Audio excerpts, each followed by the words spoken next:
Today, we're going on a road trip.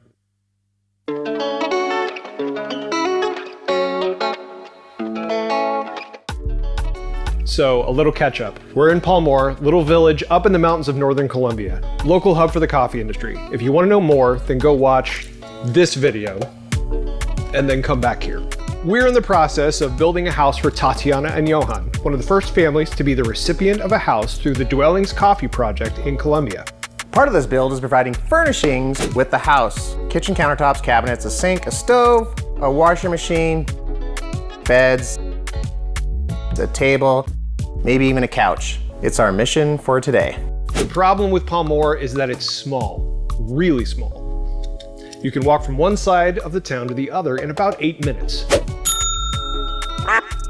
The selections for hardware in town are very limited, and what's there is really, really expensive. All because it takes a lot of time and a lot of fuel and a lot of work to get things from the bottom of the mountain all the way up to the top where the village is located. If we wanted to get everything on our list, we really only had one option. Road trip.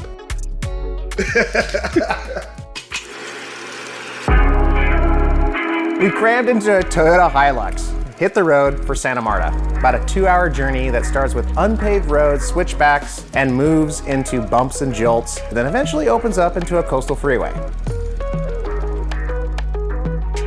Before we left Palmar, our local host Esteban told us that he knew a guy in Santa Marta who could help us out with some major appliances. We headed there first. The guy that he knew ended up being a local electronics and appliance store. He just told us the right place to go. We found everything we needed pretty easily, and the prices were right with what we budgeted for. So a stove, a refrigerator, pots and pans, a washing machine, all taken care of. Next, we need to find some beds and a couch. Once the salesperson heard this, she quickly informed us that she knew someone, and then marched us around the corner and down the block to another shop.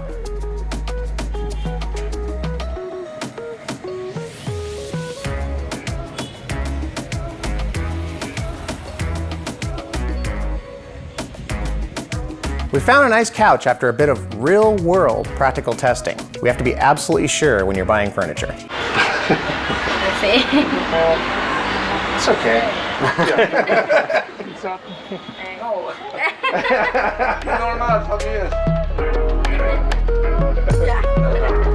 We found a bed for Tatiana and Johan, and we couldn't find anything that was appropriate for the kids. Salesperson to the rescue once again. She quickly announced that, surprise, she knew someone, and marched us further down the block, around the corner, another new furniture store. This one was full of kids-sized mattresses and beds. Here we found the last 3 beds we needed, so beds achieved.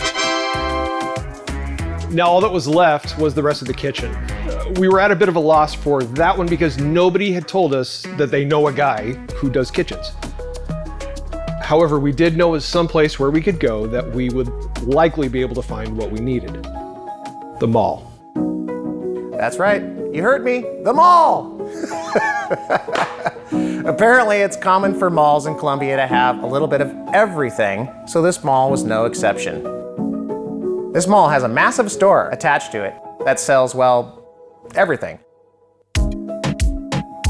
Imagine if a big box store, a hardware store, a furniture store, and an electronics store all merged together into one gigantic mega store, then slap the whole thing on the side of a shopping mall.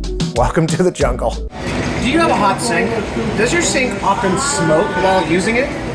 Well, welcome to the Navy fan system. It has 3 settings and a light. No longer will you have hot dishes. After about 40 minutes of looking around and even using their fancy digital kitchen building tool, we realized that we had struck out. Everything they had was either outside our budget, was prefabricated, or would need significant amounts of modification to fit our space. The super mega ultra store wasn't a total bust. We did find a great set of tables and chairs for the kitchen and the dining area of the house. We headed for checkout at the mega store with our treasures. While we were on the 16-mile trek to the checkout stand, Tom, the lead with Dwellings, who was with us, got a phone call. Esteban was calling us from back in Palmore. He let us know that, you guessed it, he knew a guy who could help us out with our kitchen problem. So we finished buying the table and got it out the door, and before we could say anything, Johan straight deadlifted the entire dining table in its box out of the cart onto his back and just lugged the whole thing right down to the curb, just straight down to the truck. We all just kind of stood there and watched while he just did this and he wouldn't let us help him. Eventually we made it back to the Hilux and off to Kitchen Paradise we went.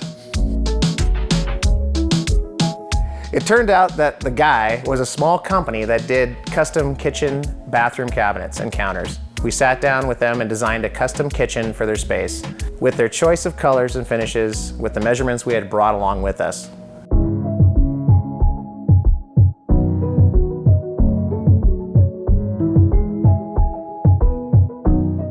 And with that, our adventure was done. We found everything on our list and gotten Tatiana's and Johan's house outfitted in a way that they wouldn't have been able to afford on their own. What a crazy day of adventuring, and we had a huge positive impact on the lives of two amazing people. We headed back up the mountain to Palmar and called it a day. Days like this, projects like this is why we do this. It makes a positive impact on people's lives, and we're able to do that in a tangible way with one crazy adventure.